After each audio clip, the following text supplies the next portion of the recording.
Здравствуйте все! Добро пожаловать на канал Магия Песка. Старинные турецкие гаремные гадания на песке для вас. Дорогие зрители, гости канала, огромное вам спасибо за ваши лайки, за ваши хорошие добрые комментарии, за ваши донаты. Каждый день прошу Создателя за вас, чтобы вам послали в 1000, в миллион раз больше, чем вы помогаете мне, моему каналу. Огромное вам спасибо и земной поклон. Тема сегодняшней отсыпочки звучит так. Срочное послание Вселенной для вас. Если тема вам интересна, посмотрите на песочек, подумайте о себе, загадайте на себя, мысленно либо вслух задайте такой вопрос.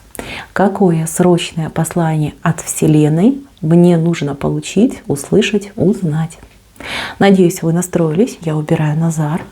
Прошу высшие силы дать мне возможность ответить на все ваши вопросы и послать для вас только самую важную, самую нужную и самую полезную информацию. Итак, давайте же посмотрим на срочное послание для вас. Так, мои дорогие, здесь очень интересно все вышло и очень такая, знаете, информация разная, очень много разных рисунков. Буду вам я рассказывать все то, что вижу. Буду, скорее всего, именно такими короткими посланиями говорить. Смотрите, прежде всего, песок очень получился насыщенный, поэтому первый момент. У кого сейчас долги, проблемы, нехватка денег, какая-то острая необходимость в деньгах у вас идет, очень острая. Нужны здесь и сейчас взять неоткуда, не у кого. И страх, что все, это конец. Нет, это не конец, это только лишь начало. Деньги к вам придут от того, от кого совершенно не ждете. Вот прям вам и просить не надо, да?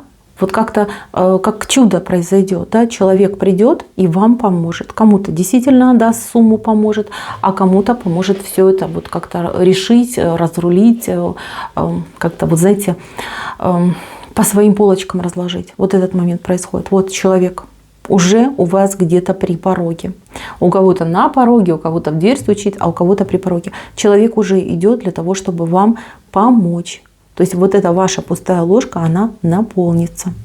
Следующий момент. У кого сейчас проблемы со здоровьем, либо проблемы со здоровьем в семье, либо с близкими, за кого-то вы очень переживаете. Человек может быть как в больнице, так и может быть операцией, либо перед операцией, либо после операции. То есть что-то нехорошее произошло, да, человек вот в каком-то лежачем положении. И, знаете, может быть, даже вам и говорят, что прогнозов там не даем, либо не можем дать. Вот этот человек, ему нужен посыл. И ему нужно передать, донести до этого человека слова, такие как «любим», «нуждаемся», «очень важен», «ждем», «надеемся». То есть вот даже не знаю, как бы это расшифровать. Важно человеку дать стимул. Да, обозначить стимул, обозначить цель. Почему ему нужно бороться за себя, бороться за свою жизнь. И что этот человек, он не обуза, а наоборот, да, наоборот, очень важный и нужный. И даже вот если вы меня смотрите, не дай бог, конечно, у вас какие-то плохие такие настроения, вы должны понимать, что вы очень важный человек, очень нужный человек для своих близких. И не только близких, но и для своего, например, окружения. И вы еще не знаете, что в будущем вы сыграете очень важную роль. Очень важную роль. Какой будет эта роль? Это не тема, конечно, этой отсыпки, но я скажу, что какая-то помощь людям. Вот что-то для кого-то такое сделать грандиозное. Какой-то вот прям, знаете, героический поступок я за вами в будущем вижу. Смотрите, следующий момент. У кого сейчас с детьми что-то не так, да, какие-то, может быть, споры, ссоры, ребенок там либо болеет, либо ведет себя, безобразным образом, да, всякое бывает. Дети здесь, как и маленькие, так и уже и взрослые дети. Я скажу вам так, ребенок любит вас. Его цель не разрушить ваше здоровье, а его цель быть с вами рядом, получать ваше внимание и чтобы вы, вот как мама либо отец, уделяли внимание. Да, не умеет об этом сказать, да, не умеет это показать. И даже если уходит, закрывается, все это наиграно, да, наиграно. Там хлопает дверью, да, уходит, там, может, там не ночует, либо пропадает, какие-то претензии вам кидает. Это все игра. Детский мозг, даже если вашему ребенку там и 25, все равно мозг еще не зрелый. Вот не может он, да, вот, сформулировать свои мысли и донести до вас. То есть пытается брать на эмоции. Эта ситуация, она все равно закончится. Придет время, все закончится. Вы слишком болезненно это все воспринимаете. Этого делать не стоит. Начните с себя. Успокойте себя, успокойте свои расшатанные нервы и попробуйте просто себя поставить на место вашего ребенка. Да? Вспомните, вы же тоже были ребенком, и тоже, может быть, не всегда хватало внимания, может быть, хотелось большего. Ребенку просто вот он хамит, грубит, ну не дай бог, конечно, ну у кого-то может быть, я просто вижу эту ситуацию, вот прям чуть ли не до драки не доходит, да? А вы ему вот просто улыбаетесь в лицо, говорите: а я тебя люблю. Люблю и все. Хоть ты тут что мне там говори, там, что хочешь делай, а я тебя люблю. Всегда буду ждать, всегда мое сердце, мои двери для тебя открыты. И я вам обещаю, что после таких слов вот они заставят задуматься, начнет меняться отношение не только к вам, но и к жизни у вашего ребенка. У этого ребенка, да, вот, ну, человек, да, назовем так, потому что это может быть и мальчик, и девочка любого возраста, какие-то наносные идеалы. Возможно, где-то на кого-то насмотрелся. Там всякие есть социальные сети, паблики, да, в принципе, там компания может быть какая-то. Старается выдавать себя за другого человека. Все это уйдет, все это пройдет, переживать не стоит. У кого, например, ребенок в стадии развода, да, уже взрослые дети, да, разводятся вдруг, я скажу так, что этот развод, он пройдет. И вы не должны туда лезть, вы не должны туда вмешиваться, потому что такое впечатление, что они просто играют, да, вот мужчина и женщина играют, а вы страдаете. Они наиграются, потом опять сойдутся, а вы сейчас свое здоровье тратите. Вот такой момент я вижу. Кто-то у меня ждет каких-то конкретных перемен в жизни, может быть, каких-то переездов, приглашений. Мужчину, может быть, вы ждете издалека, да, что начнет действовать, начнет активничать, проявляться.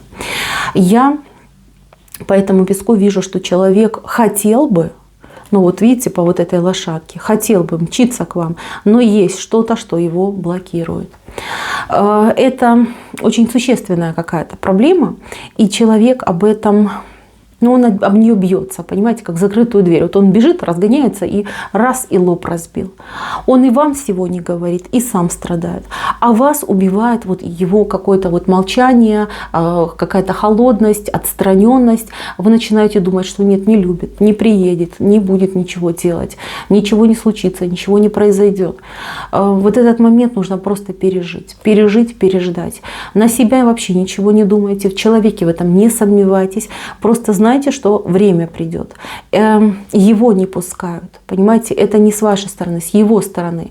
Может быть, вы, например, хотели бы что-то купить, продать, либо действительно кто-то обещал вам с этим помочь. Да? И человек вроде пообещал, вроде что-то сделал, и раз и заглох. Еще раз говорю, это не вы, это тот человек, который с вами вот сейчас работает. Человеку стоит дать время, порешать вот эти все свои вопросы и прийти уже к вам с хорошим предложением, да, с действительными шагами, и тогда все разрешится. Если вы сейчас выходите замуж, либо выдаете кого-то замуж, да, либо жените кого-то и думаете, как сложится жизнь этих людей, я скажу вам так, сложится традиционно. Здесь семья идет традиционная. Вот она, видите, вышла у меня. Здесь мужчина у нас вышел как глава, он и побольше размером, то есть как бы на ступень выше, да, вот как в традиционном, да, в славянском менталитете. Мужчина голова, женщина шея. Женщина у меня идет по росту выше, но она по значимости ниже. То есть женщина будет, ну, как классики, да, и мама, и жена, и убиралка, и стиралка, еще и работать будет, да? Но, с другой стороны, в семье, да, и в жизни этой семьи здесь будет гармония, здесь будет любовь, и здесь будет то, чего нет у многих. Здесь будет дружба, дружба душевная. То есть люди, может быть, будут и ругаться, и мириться, и где-то какие-то претензии друг другу предъявлять, и, может быть, и проблемки в жизни будут. Но это все бытие. Но самое важное – это то, что вы всегда будете поддерживать друг друга, любить друг друга. И что бы ни случилось, какие бы страшные там обстоятельства вдруг где-то там не замаячили, вы будете друг за друга стоять стеной. Понимаете? Вот это самое главное. Очень хорошая семья образуется, замечательная семья. Я бы рекомендовала еще обвенчаться. Потому что придет, возможно, в будущем время, когда вы скажете, почему мы этого не сделали, да? То есть в какой-то момент я этот вижу. И если вы еще получите благословение Всевышнего на ваш брак, это, вы знаете, как дополнительная защита пойдет, чтобы, от злых глаз, да, чтобы там никто не испортил, никто не влез. Мужчина изменять не будет, женщина тоже изменять не будет.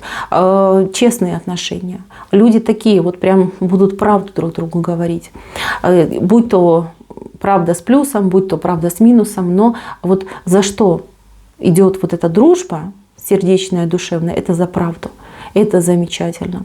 В браке, если вы молоды, детки будут, 2 деток я вижу. Если вы уже, например, не в том возрасте, я все равно вижу 2, кто будет как вам приходить. Может быть, это ваши дети, может быть, внуки, может быть, от вашего мужчины кто-то будет. То есть это могут быть как и дети, так и, например, родственники. То есть вы, получается, все равно не остаетесь, например, вдвоем. То есть люди в вашем окружении, в вашей семье еще присутствуют. Кто у меня сейчас думает о работе, о карьере, кто вот прям борется за эту работу, за карьеру, либо ищете, либо на работе у вас неприятности. Вы, во-первых, все правильно делаете. Вот вы у меня вышли, да, с шашкой наголо. Все вы правильно делаете, только не совсем не туда смотрите. Вам бы немножечко переместить, да, свой взгляд. Вы от чего-то сознательно отказываетесь, да, заблокировали у себя в голове эту тему и туда не смотрите. Вам бы себя попробовать в чем-то новом, либо чему-то новому подучиться, да, и как прокачать свои знания и сказать, что а я не только это умею, но и это знаю. И сразу тогда на вас прям внимание обратят и будут делать вам предложение. Либо вы, например, допустим, вы бухгалтер, да, либо вы водитель, и вы ищете работу бухгалтером либо водителем. И сама судьба уже говорит, что нет, это уже не твоя роль, ты вырос, тебе нужно идти в другую сторону. И есть, например, очень много предложений, я не знаю, там менеджер по продажам, да, либо, например, там не водитель, а там, не знаю, там кладовщик, я не знаю, какая-то такая должность, да, немножечко с другим связана. И вы просто для себя сознательно думаете, нет, это не мое. Как я буду? Я же бухгалтер, как я буду менеджером по продажам? Вас сама судьба, знаете, пытается развернуть, но вы пока очень упорно сопротивляетесь. Посмотрите вокруг. Я вижу, что вы поменяете сферу деятельности. И даже на своей работе, если вы ждете повышения, у вас будет повышение, но совершенно в другом направлении. То есть в другой деятельности. Переход может быть на другую деятельность. Там вы найдете себя. И все, что мечтаете по деньгам, по карьере, по развитию, там вы и добьетесь. Вот этот момент вы должны для себя понимать. Дальше у кого-то очень неприятные обстоятельства с человеком. Вышел человек, враг, с палкой над головой. Да? Стоит такой, постоянно вас, может быть, этой палкой бьет. Это может быть начальник неприятный, это может быть супруг злой, да, либо супруга злая. Это может быть кто-то из родственников, да, кто там диктатор по натуре. Человек, который пытается управлять вашей жизнью. Полностью контролировать, полностью вас направлять туда, куда ему нужно, да, либо ей нужно. Этот человек пользуется тем, что вы, например, хорошо воспитанный, либо вы человек мягкий от природы, да, совестливый. Может человек вас шантажировать, кстати, чем-то, да, без стеснения совести. Что я хочу вам сказать? Вам также сама Вселенная говорит, что нужно обязательно этого человека от себя потихонечку отдалять. Не идите на поводу. Каким бы там ухищрениями не пользовался этот человек, не идите у него на поводу. Если вы откажете несколько раз, либо несколько раз выступите в такой позиции, да, которая отвергающая, то есть человек говорит, надо делать так, вы говорите, нет, я буду делать так, как я хочу, либо как мне выгодно, либо как мне нужно. 3 раза вы откажете, на 4-й человек просто потеряет интерес. То есть скажет, зачем мне там время терять, да, все равно мне откажет. У вас есть прекрасная возможность от этого человека отделиться. отделиться. То есть не жить по указке этого человека, не терпеть от этого человека, нагоняя в каждый раз и поучение, а просто, ну, как, скажем так, разойтись, как море корабли. Да? Человек будет жить своей жизнью, заниматься своими делами, а вы своей. Даже если при этом вы будете сохранять, там, например, семью, либо родственные отношения. Здесь подсказка вам идет, что сила внутри вас. Как только вы скажете: нет, постойте-ка, это мне не подходит, мне это не нравится, этот человек от вас отстанет. Пока вы соглашаетесь, даже, может быть, вы там ругаетесь, говорите: да не хочу, а ты меня заставляешь, ну ладно, так уж и быть, я сделаю. Вот до тех пор человек будет над вами вот с этой палочкой и стоять, и периодически вас по голове ею бить. Дальше, мои дорогие, для тех, кто у меня сейчас вот прям отчаялся по поводу знакомств, встреч, общений, кто-то вообще разочаровался в мужчинах или в женщинах, да, смотря кто меня смотрит, а кто-то уже считает, что все, мое время вышло, теперь только сплошное одиночество. Вы очень неправы, вы заблуждаетесь. У вас за спиной, вот вы, а у вас за спиной стоит человек, которому вы очень-очень нравитесь, очень симпатичны. И этот человек хотел бы с вами познакомиться, либо начать общаться. Может быть, это уже ваш знакомый, но у вас отношения, например, дружеские, и вы вообще не рассматриваете в этом человеке партнера. Посмотрите назад. Тот, кто ближе всех, вот этот человек в вас влюблен. Вы свободная женщина, либо мужчина, и этот человек тоже свободен. Начните общаться, дайте возможность. Может быть, вы привыкли к этому человеку как к другу, да, либо ну, вот такое отношение идет какое-то, знаете, вот, ну, несерьезное, да, не рассматривайте вы. Просто посмотрите немножечко под другим углом. Может быть, вы не свяжете жизнь свою с этим человеком, но, по крайней мере, вот близкое общение, дружеское общение вам гарантировано. Вам нужно немножечко просто подрасслабиться, не быть таким, вот знаете, прям придирчивым, что ли, либо наоборот слишком в себе неуверенным человеком, закомплексованным. Просто расслабьтесь и начните общаться с противоположным полом на дружеской ноте и попытайтесь, может быть, даже пофлиртовать. То есть вам этот навык, он необходим просто для вашего будущего. Я не вижу здесь одиноких людей, я не вижу человека, который бы был в аскезе. Даже если одиночество – это ваш сознательный выбор, и вы говорите, что все, не хочу, мне и так комфортно, хорошо, я все равно вижу, что люди к вам тянутся и будут тянуться дальше. Не отказывайте людям в своем внимании, потому что вы человек особенный, вы мудрый человек, вы знающий человек, душа у вас такая большая, добрая. Вы знаете, к вам человек придет с просьбой, с вами энергетика поменяется, и вам уже легче, и проще, и по здоровью это очень сильно отыгрывается. Я не хочу сказать, что вы там вампир. Нет, здесь какой-то честный обмен. Человек идет за советом, а свою энергию вам, скажем так, благодарность дает. Мои милые, кто бы вы ни были, знайте, что вас Вселенная любит. Это самое важное. Вселенная вас любит, не оставляет. За вами периодически вот прям идет какая-то, знаете, ну не контроль, да, наблюдение идет. Почему периодически? Да потому что вам доверяют. Доверяют и хотели бы, чтобы вы сами управляли своей судьбой. Чтобы не было над вами никакого давления. У вас очень какие-то мощные корни идут. Корни, прям такие родовые корни. Это очень важно. Важно, потому что наш род – это наша сила. Вы можете, не имея, например, каких-то возможностей, черпать из своего рода. Просто вспоминайте о своем, например, я не знаю, как фамильном месте, да, откуда вы родом пришли, с какой земли. Может быть, вы не помните имена всех тех, кто были вашими прародителями, но мысленно обращайтесь к ним, даже не зная имен. То есть там говорите прапрабабушка, там прапрадедушка, да. Если знаете, прекрасно, не забывайте там, желайте всего самого лучшего, да. Царствия Небесного, чтобы души их не упокоились. Вам это ничего не стоит.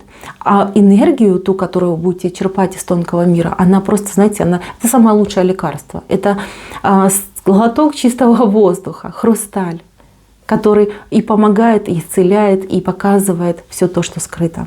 Мои милые, пользуйтесь тем, что у вас есть, знайте, что вас любят, вас не оставляют, и как бы сложно вам не было, вам всегда будут приходить и подсказочки, и помощь. На этом у меня все. Спасибо за внимание. Всем пока-пока.